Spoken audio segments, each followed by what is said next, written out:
TV जगत और Marathi cinema के जाने माने अभिनेता कश्मीर महाजनी को पिछले महीने उनके पिता रवींद्र महाजनी के निधन को लेकर काफी आलोचना झेलनी पड़ी थी। कश्मीर के पिता रवींद्र महाजनी के निधन के 2 दिन बाद उनका पार्थिव शरीर उनके एक अपार्टमेंट में मिला था। इसी को लेकर सोशल मीडिया पर कश्मीर की काफी ट्रोलिंग की गई थी। हालांकि उस समय कश्मीर ने कहा था कि वह अभी इस मुद्दे पर कुछ भी बोलना नहीं चाहते हैं, लेकिन सही समय आने पर वह जरूर सभी सवालों का जवाब देंगे। कश्मीर ने अब जाकर अपने पिता के निधन और उनके साथ अपने संबंधों के बारे में बताया है।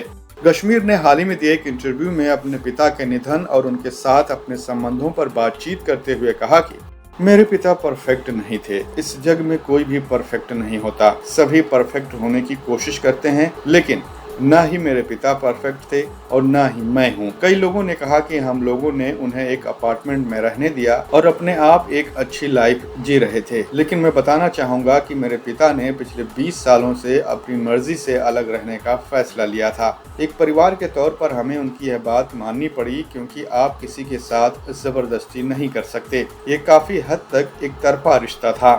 आगे कश्मीर ने अपने पिता के व्यवहार के बारे में बताते हुए कहा कि जब उनका मन करता था तब वो आकर हमारे साथ रहते थे, और जब उन्हें लगता था कि अब वो हमारे साथ नहीं रहना चाहते हैं तब वे हम लोगों को छोड़कर चले जाते थे। जब मेरी पहली फिल्म रिलीज हुई थी तब वे काफी लंबे अरसे तक हमारे साथ रहे थे। वह एक मूडी व्यक्ति थे जो आत्मनिर्भर रहना पसंद करते थे।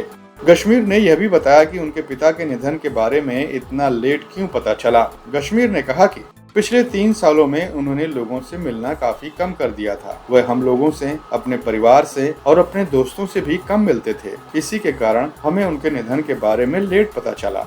अंत में कश्मीर ने कहा कि उनके पिता के साथ उनके संबंध काफी तनावपूर्ण रहे, लेकिन इसके कई कारण थे। हालांकि वो मेरे पिता थे और मेरी माँ के पति। फॉर मोर वीडियोस सब्सक्राइब लहरें।